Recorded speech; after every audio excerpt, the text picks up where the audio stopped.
Plant family, 11 genera in Pinaceae. Exploring the Pinaceae family, a journey through the evergreen giants. The Pinaceae family has always fascinated me. Whenever I walk through a forest filled with towering pines, spruces, or firs, I feel a sense of awe.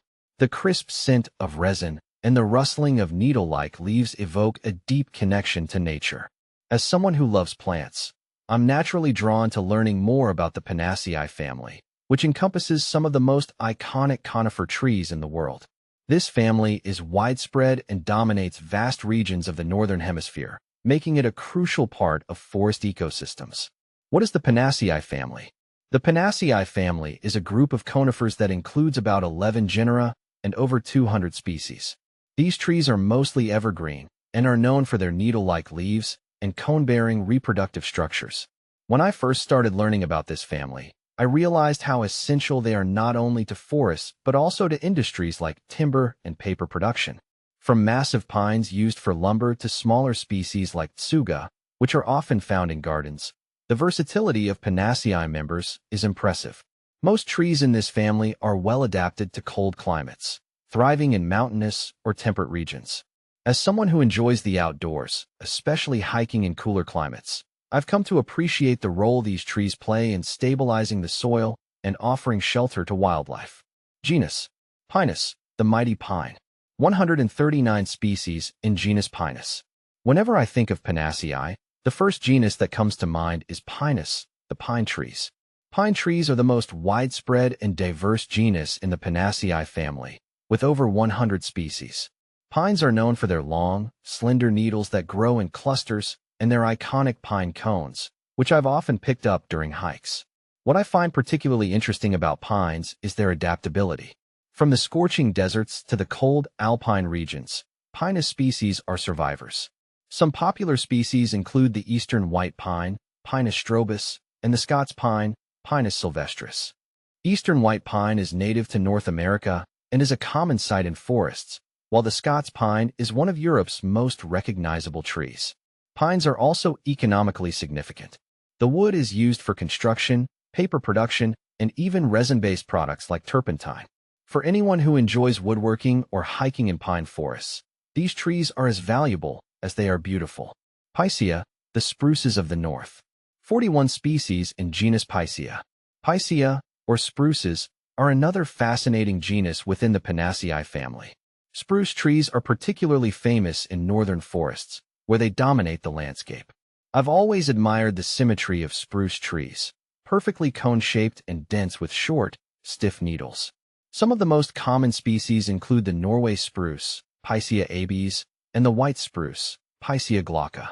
Norway spruce is widely planted as a Christmas tree, and you'll often see them in city parks, adding a touch of evergreen beauty to urban settings. White spruce, on the other hand, is native to North America and thrives in boreal forests, where the cold temperatures don't bother it one bit. I've noticed that spruce wood is particularly valuable for building because of its strength and light weight. Its straight grain makes it a favorite for musical instruments like violins, and for those who enjoy a touch of natural elegance in their homes, spruce is often used in furniture. Abies, the true firs. 48 species in genus Abies. Moving on to another evergreen genus, Abies, or true firs, stand out in the Pinaceae family due to their softer, more flexible needles. What I love about firs is their fragrance. The scent of fir needles reminds me of the holidays, and nothing beats the smell of a Fraser fir, Abies fraseri, during Christmas time. One thing I've learned is that firs can be distinguished from spruces by their cones, which grow upright instead of hanging down. Popular species include the balsam fir, Abies balsamea, known for its aromatic needles, and the noble fir, Abies procera, which is commonly used for timber and Christmas trees. Firs also have a special place in mountain ecosystems. They often grow at high elevations, providing habitat and food for wildlife. They might not be as widespread as pines, but they're definitely iconic in the regions where they thrive. Cedrus, the majestic cedars. 3 species in genus Cedrus. Finally, let's talk about cedrus, or true cedars. Cedars are majestic trees known for their aromatic wood and sprawling branches. Whenever I see a Lebanon cedar, Cedrus libani, I'm struck by its grandeur. These trees can live for centuries, growing massive trunks and wide canopies that offer shade and shelter to a variety of wildlife. Another common species is the Atlas cedar, Cedrus atlantica, which is often planted in large parks or estates. What I find particularly fascinating about cedars is their history. The Lebanon cedar, for instance, has been revered since ancient times, used for constructing temples and ships due to its durable, rot-resistant wood. Cedar wood is prized for its resistance to insects and decay, making it perfect for outdoor furniture, closets, and even saunas. It's one of those trees where the benefits go beyond just aesthetics or timber.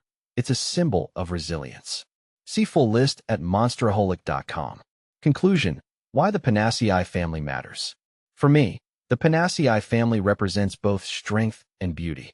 These trees are not only critical for ecosystems, but also for industries and cultures worldwide. Whether it's the towering Pinus trees, the elegant Pinaceae spruces, or the fragrant Abies firs, each genus has something unique to offer. The next time you find yourself in a forest, take a moment to appreciate the Pinaceae family. These evergreen giants are more than just trees. They're vital parts of our world.